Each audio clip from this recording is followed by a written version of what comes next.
This is Anatomy of Success, and I'm your host, Steve Wohlenhaus. This week, to be successful, avoid managers that do 8 things to make life miserable. Glad you joined us. Let's get started.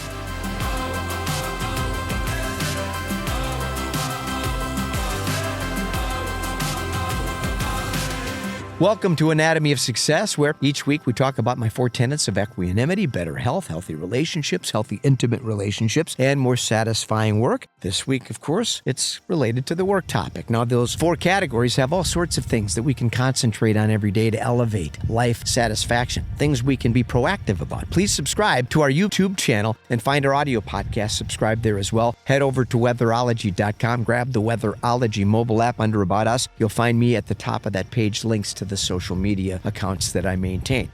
Many people operate under the assumption we must be tough to get ahead. They refuse to realize that mental toughness and the idea of keeping your enemies close isn't the best advice necessarily, because it's all predicated on power. Examine most business environments closely, and you will see a culture that creates mistrust, competitiveness, posturing. That results in dissatisfaction and burnout for most employees. Organizations that encourage climbing the corporate ladder, grinding, hustling, spend 50% more on healthcare than businesses with great leadership that understand how to cultivate incredible talent. Society celebrates individuals that manipulate, negotiate with intention of getting what they want. The problem, it's creating poor leaders that lack emotional intelligence and self-awareness, and they create horrible cultures. When individuals advance at the expense of other people, it creates a toxic environment, and maybe you've participated in being in those work cultures. It's not easy. We have to make a decision. If we're noticing measurable drops in health and productivity at our organizations, it's time to take action and start to move in a different direction, and that requires improvement, our leadership skills. So here's 8 signs we're dealing with unhealthy management that may be making our life miserable.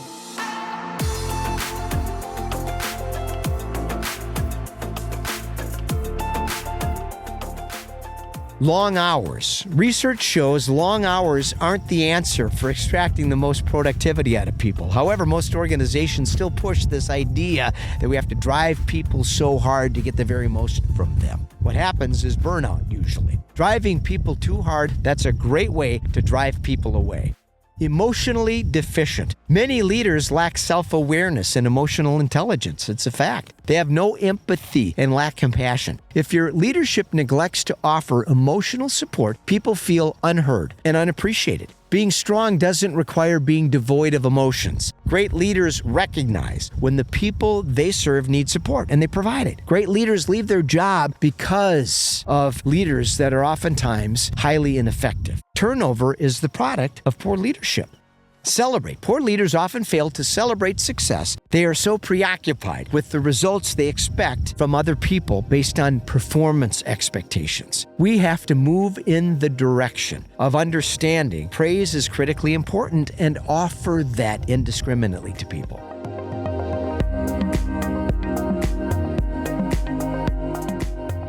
Enjoy. People crave human interaction, and healthy work environments encourage people to cultivate strong connections with their team members. Making work fun is key to having people enjoy their work. Having fun stimulates creativity and productivity. Organizations that encourage fun reduce turnover and stimulate a workforce that doesn't feel compelled to be so stodgy all the time.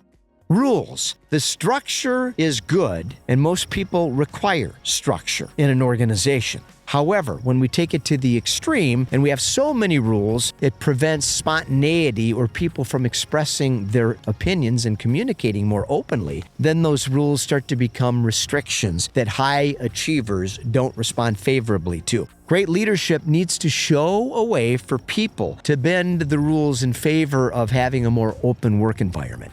Teamwork. Plenty of poor managers just expect people to get the job done and don't offer clear direction. They fail to support their people with results. These environments create renegades that struggle to cooperate because the work lacks inspiration and meaning. Great work environments are created by leaders that understand how to cultivate this atmosphere.